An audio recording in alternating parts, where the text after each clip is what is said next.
আসসালামু আলাইকুম রহমতুল্লাহি ওয়া এর সর্বশেষী কিতাবের আজকের এই ক্লাসে আপনাদের সকলকে জানাই স্বাগতম। চলুন মূল আলোচনা শুরু করি। বিসমিল্লাহির রহমানির রহিম।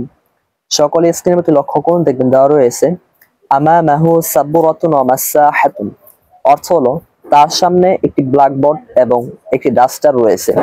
আমামাহু অর্থ হলো তার সামনে, সাবুরাতুন অর্থ হলো একটি ব্ল্যাকবোর্ড, ও অর্থ হলো এবং, মাসাহাতুন অর্থ হলো একটি ডাস্টার। এবারতের অর্থ দাঁড়ালো এরকম যে তার সামনে একটি ব্ল্যাকবোর্ড এবং একটি ডাস্টার রয়েছে। তার সামনে দ্বারা উদ্দেশ্য হলো রাশেদের সামনে। রাশেদের কথা আমাদের বিগত ক্লাসে অতিবাহিত হয়েছে, অর্থাৎ এই হু জমিরের মার্সি হলো রাশেদ।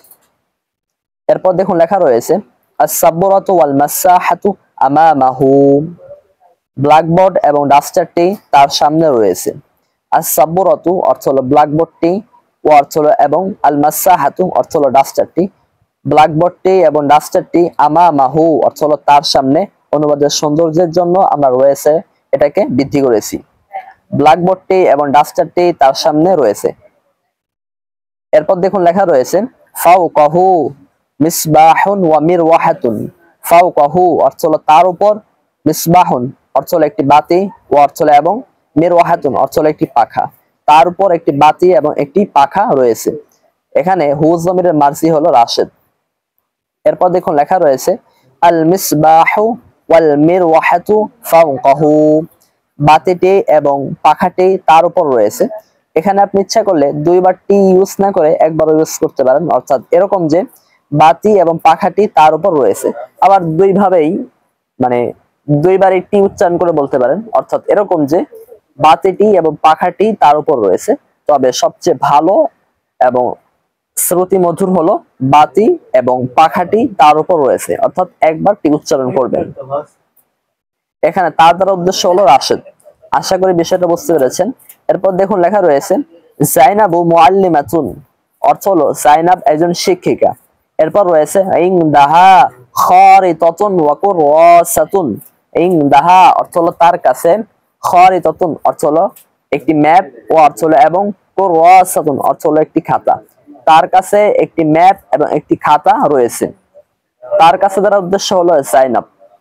আর এখানে খারিতাতুন এটার অর্থ হলো ম্যাপ, একটি ম্যাপ। আপনারা আপনাদের কিতাবের পৃষ্ঠার শেষের দিকে লক্ষ্য করুন, দেখবেন চারটি শব্দ রয়েছে। এক নাম্বার মাসাহাতুন অর্থ হলো ডাস্টার, দুই নাম্বার খারিতাতুন অর্থ হলো ম্যাপ, তিন নাম্বার মিহরাসুন অর্থ হলো লাঙ্গল, মাকসুর অর্থ হলো ভাঙ্গা, খারিতাতুন অর্থ হলো ম্যাপ।